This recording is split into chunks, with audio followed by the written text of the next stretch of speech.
পাথর প্রতিমার দিগম্বরপুর গ্রাম পঞ্চায়েত এলাকার উন্নয়নের পাঁচালী পাঠে তৃণমূল নেত্রীর বিস্ফোরক মন্তব্য। রাজ্যের সামাজিক প্রকল্প লক্ষ্মীর ভাণ্ডারের বরাদ্দ বাড়তেই খুশির হাওয়া দক্ষিণ চব্বিশ পরগনার পাথর প্রতিমায়। মুখে হাসি, চোখে স্বস্তি, সবুজ আবির মেখে উচ্ছ্বাস প্রকাশ করলেন এলাকার মহিলারা। সেই সঙ্গে রাজ্য সরকারের উন্নয়নের খতিয়ান তুলে ধরে কার্যত উন্নয়নের পাঁচালী পাঠ করলেন তৃণমূলের মহিলা নেতৃগণ। তবে শুধু উন্নয়নের কথাই নয়, ভোটের মুখে রাজনৈতিক বার্তাও দিতে ভোলেননি তিনি। বিজেপির বিরুদ্ধে কড়া সুরে হুঁশিয়ারি দিয়ে ভোটের আগে কেউ এলে ঝাঁটা মেরে তাড়ানোর নিদানও দিতে শোনা গেল পাথর প্রতিমার তৃণমূল নেত্রী সন্ধ্যা পন্ডার মুখে। লক্ষ্মীর ভাণ্ডারের অঙ্ক বাড়ার ঘোষণার পর থেকেই পাথর প্রতিমার বিভিন্ন গ্রামে যেন উৎসবের আমেজ। সকাল থেকেই একের পর এক বাড়িতে মহিলাদের ভিড়। কেউ সবুজ আবির মাখাচ্ছেন, কেউ আবার মিষ্টিমুখ করাচ্ছেন প্রতিবেশীদের। কারো মুখে দীর্ঘদিনের অভাবের কথা, আবার কারো কথায় সংসার চালানোর লড়াইয়ের গল্প। এই কর্মসূচিতে উপস্থিত ছিলেন তৃণমূল কংগ্রেসের মহিলা নেত্রী। পাঁচালী পাঠের মাধ্যমে রাজ্য সরকারের বিভিন্ন উন্নয়নমূলক প্রকল্পের কথা তুলে ধরেন নেত্রীরা। লক্ষ্মীর ভাণ্ডার, কন্যাশ্রী, রূপশ্রী, স্বাস্থ্যর সাথে একটির পর একটি প্রকল্পের উদাহরণ দিয়ে বোঝানোর চেষ্টা করেন কিভাবে রাজ্য সরকার মহিলাদের আর্থিক স্বনির্ভরতার দিকে এগিয়ে নিয়ে যাচ্ছে। নেত্রীর বক্তব্যে বারবার উঠে আসে উন্নয়ন বনাম বঞ্চনার তুলনা। কেন্দ্রের বিজেপি সরকারকে নিশানা করে অভিযোগ তোলা হয় বাংলাকে ন্যায্য প্রাপ্য থেকে বঞ্চিত করা হয়েছে। সেই প্রসঙ্গ টেনে রাজনৈতিক সুর আরও চড়া হয় সভামঞ্চে।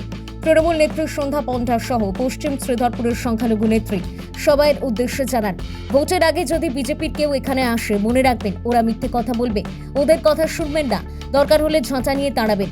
বাংলার উন্নয়ন যারা আটকাতে চায় তাদের এখানে জায়গা নেই।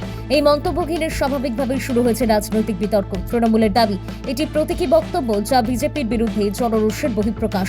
অন্যদিকে বিজেপি এই মন্তব্যকে কটাক্ষ ও হুমকি হিসেবে দেখছে। স্থানীয়দের একাংশ আবার মনে করছেন উন্নয়নের পাশাপাশি রাজনৈতিক ভাষা আরও সংযত হওয়া উচিত। তবে কর্মসূচির মূল ফোকাস যে লক্ষ্মীর ভাণ্ডার এবং মহিলাদের স্বস্তি, তা মানছেন সকলেই। দক্ষিণ চব্বিশ পরগনা থেকে গোপাল শীলের রিপোর্ট, ডিএন নিউজ বাংলা। ভান্ডার আরো বেড়ে গেছে, তার জন্য আমরা তার আনন্দতে আমরা আবির খেললাম, একটু আনন্দ করলাম। আর এবার এখানে এলাকায় যদি ঢুকেছে আমরা ঝেঁটা নিয়ে ওদেরকে একদম মেয়েরা মহিলারা সব নিয়ে ওদের দাবড়াবো। আমরা এখানে একদম ওদের ঠাঁই দেবো না। যে আমাদের 2011 সালে মুখ্যমন্ত্রী মমতা বন্দ্যোপাধ্যায় আসার পর আমরা স্বাস্থ্যসাথী প্রথমেই দিদির কাছ থেকে আমরা প্রত্যেকটা পরিবারের মহিলা আনন্দধারার মধ্যে যুক্ত হয়েছি। তারপরেই দিদি দিলেন আমাদের স্বাস্থ্যসাথী কার্ড, তারপরেই করলেন লক্ষ্মীর ভাণ্ডার 2022 সালে, তাই তো 2022 সালে লক্ষ্মীর ভাণ্ডার দেওয়ার পর যে আমাদের এলাকার মহিলারা এত উৎসাহ বা এত তারা প্রশংসা দিদির, যে এইরকম যেন আমরা যুগান্তর থেকে আমরা এরকম লক্ষ্মীর ভাণ্ডার পাই, যেখানে আমার পরিবারের আমার স্বামী কেন, আমার শ্বশুর কেন এই সম্মান দেয়নি, কিন্তু আমাদের মুখ্যমন্ত্রী মমতা বন্দ্যোপাধ্যায় এই সম্মানটা আমাদেরকে দিয়েছে। তার জন্য আমাদের দিদির কাছে শতকোটি প্রণাম। আর একটাই কথা বলবো, যে আমাদের প্রথমেই লক্ষ্মীর ভাণ্ডার ছিল 1000 টাকা, তারপরে SC ST পরিবারের মহিলাদের জন্য ছিল 1200 টাকা। এখন কিন্তু দিদি আবার ঘোষণা করেছেন কালকে যে আমাদের মহিলাদের জন্য 1000 টাকা ছিল, সেখানে আবার বাড়িয়ে 500 টাকা, 1500 টাকা করেছেন। আবার SC ST পরিবারের মহিলাদের জন্য 1200 টাকা ছিল, সেখানে তিনি আবার 1700 টাকা, 500 টাকা বাড়িয়ে 1700 টাকা করলেন। তার জন্য আমাদের 60 নম্বর সংসদে বেশ 100 জন মহিলাদেরকে নিয়ে বা ভাইদেরকে নিয়ে আমরা প্রচুরভাবে আনন্দ করছি, আবির খেলছি। এটাই আমার দিদির কাছে আমার প্রণাম বা ভালোবাসা জানাই। দিদি যেন আমাদের জন্য সবসময় এইরকম চিন্তা করে। আরও একটা কথা বলবো, এই যে বার্ধক্য ভাতা বলুন, বিধবা ভাতা বলুন বা প্রতিবন্ধী ভাতা বলুন, এটাও দিদি আমাদের জন্য চিন্তা করেছেন, বয়স্ক মায়েদের জন্য, বয়স্ক ছেলেদের জন্য, আর প্রতিবন্ধীদের জন্য বা বিধবা যারা অল্প বয়সে স্বামী হারিয়েছেন তাদের জন্য।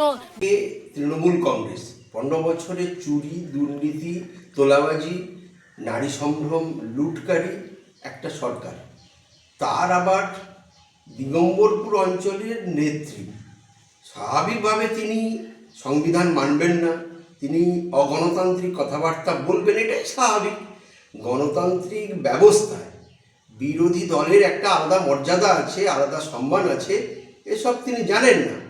তাই উন্নয়নের পাঁচালী পড়তে গিয়ে তিনি নিদান দিয়েছেন সাধারণ ভোটারদেরকে, যে যদি বিরোধীরা আসে, বিশেষ করে বিজেপি আসে, তাহলে তাদেরকে ঝেঁটিয়ে বিদায় করতে। কিন্তু তিনি জানেন না যে সাধারণ মানুষ প্রস্তুত হয়ে আছে এই 15 বছরের বঞ্চনা এবং অন্যায়ের প্রতিবাদ করবার জন্য 2026-এর নির্বাচনে এদেরকে ঝেঁটিয়ে বিদায় করবে মানুষই, এবং সেই মানুষ ভালো করে জানে এদের ক্রিয়াকলাপ। তাই ওই নেত্রীর কথা ঠিকই আছে, তবে নেত্রীদেরকেই মানে এই তৃণমূল কংগ্রেস